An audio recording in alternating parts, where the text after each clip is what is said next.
Alors, notre position sur ce qui s'est passé le 25 est donc claire. Pour nous, le 25 octobre, il n'y a pas eu élection démocratique. Car si l'élection, du point de vue démocratique, est une consultation populaire pour permettre au peuple, donc aux populations ayant âge de voter, de désigner un chef, de désigner un président de la République, alors ce jour-là, il n'y a pas eu élection. Plus grave, il y a eu plus de 11 morts de la vie même du gouvernement. Pour moi, une élection démocratique ne produit pas des morts, et surtout des morts à la suite d'affrontements par balle. Pour nous donc, il y a eu ce jour-là, plutôt qu'une élection démocratique, une guerre électorale. Et ça doit s'arrêter maintenant. Parce que, encore une fois, voilà 35 ans que tous les 5 ans, nous devons compter des morts. Et en dizaines, en centaines. C'est triste, mais il est bon de le rappeler pour bien montrer l'acuité de la chose. Ce n'est pas retourner le couteau dans la plaie. C'est important pour qu'on en prenne la pleine mesure. En 90, première élection multipartite, nous avons eu 3 morts officiellement. En 95, 30 morts. En 2000, 300 morts. En 2010, 3000 morts. En 2020, 87 morts. Et en 2025, là, on parle de 11 morts. Ce sont des chiffres officiels. Si vous calculez, nous ne sommes pas loin des 3500 morts en 6 élections. Et je ne compte pas la rébellion dont on n'a toujours pas de bilan. Ceci n'est pas de la démocratie. Il faut qu'on s'en rende compte, il faut qu'on s'en convainc pour pouvoir unanimement, en tant que peuple, poser le problème, questionner la vraie nature de ce système qui régit nos pays. Parce que ce n'est pas seulement un fait propre à la Côte d'Ivoire. Donc pour nous, ce système n'est pas démocratique. Si le système n'est pas démocratique, il ne peut pas produire donc des effets démocratiques. Donc pour nous, il n'y a pas eu élection. Il y a eu une guerre électorale. Et il faut que cela s'arrête.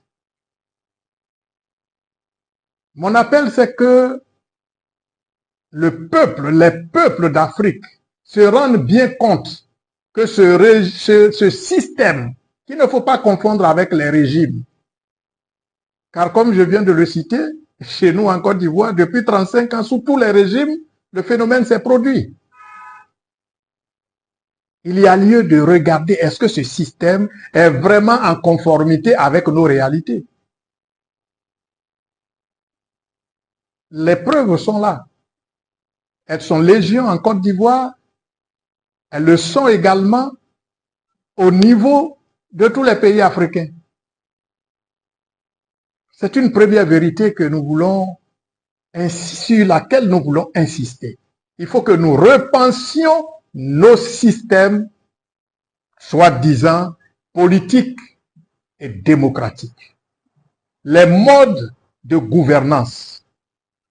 Quand dans un système, le pouvoir est entre les mains d'un seul individu,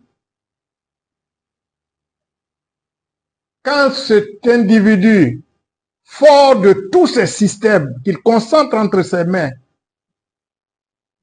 peut modifier légalement la Constitution pour éliminer ses adversaires les plus sérieux. Nous ne sommes pas en démocratie. Quand ce régime ainsi fortifié par la Constitution peut prendre des décisions pour empêcher le peuple d'exprimer son mécontentement en lui interdisant toute action, même constitutionnelle, en le réprimant. Nous ne sommes pas en démocratie.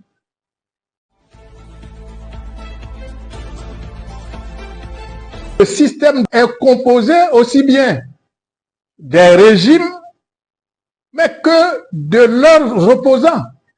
Donc c'est la classe politique tout entière qui fait partie de ce système-là qui est le problème. Voyez-vous là, au moment où le peuple est en pleurs, au moment où le peuple enterre ses morts, les partis politiques sont partants pour des législatives. Ils ont déjà décidé de passer à autre chose, en enjambant les morts. Des gens qu'ils ont eux-mêmes appelés dans les rues pour exprimer leur juste mécontentement. Donc il faudrait que nous arrivions à comprendre aussi que les partis politiques font partie du système, ont des intérêts dans le système, et qu'à un moment donné, si nous voulons combattre le système, si nous voulons changer le système, il faut aussi se démarquer de la logique politicienne dans laquelle nous conduisent les partis politiques.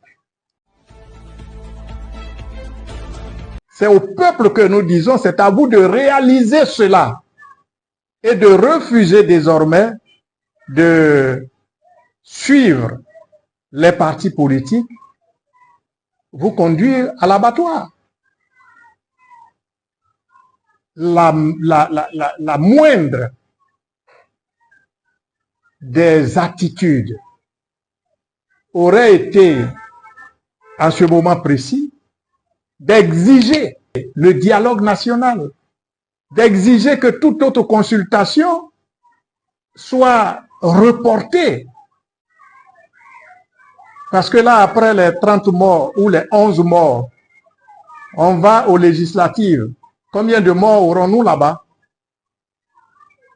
Si nous ne nous asseyons pas pour régler définitivement la question qui fait que depuis 35 ans, nous avons toujours des morts après les consultations, comment pensons-nous que nous pouvons, de façon miraculeuse, arriver à une situation paisible au lendemain des consultations auxquelles nous voulons chaque fois participer? Donc le mal dans l'affaire, c'est que les partis politiques se croient dans un système politique. Même les dinosaures de ces partis politiques croient qu'ils sont dans un système politique, de sorte qu'ils font le jeu de ce système, mais qui n'est pas démocratique. Ils se croient en démocratie, alors que nous ne sommes pas en démocratie. C'est un peu le sens de notre appel au peuple. Quand on me dit, ah non, non, c'est plutôt les partis politiques qu'il faut... non, j'ai passé les 6 dernières années et plus intensement les 10 derniers mois à interpeller les partis politiques, à interpeller le chef de l'État personnellement. Mais les voilà, frappant de mépris tous ceux qui sont morts, tous ceux qui sont en prison et qui vont chercher leurs intérêts. Donc voici la clarification que nous voulions faire. 3 vérités. Première vérité, pour nous, il n'y a pas eu élection. Deuxième vérité, l'élection n'a pu être démocratique parce que le système lui-même n'est pas démocratique. Troisième vérité, les partis politiques font le jeu du système. Le peuple doit s'en apercevoir et le peuple doit réagir en demandant le dialogue national, en insistant sur la redéfinition des bases de ce système démocratique, soi-disant démocratique, en questionnant sa véritable nature et sa véritable vocation. Aussi longtemps que nous ne ferons pas la réconciliation nationale, après tout ce qui s'est passé dans ce pays, nous n'aurons pas d'élection paisible en Côte d'Ivoire. Voilà.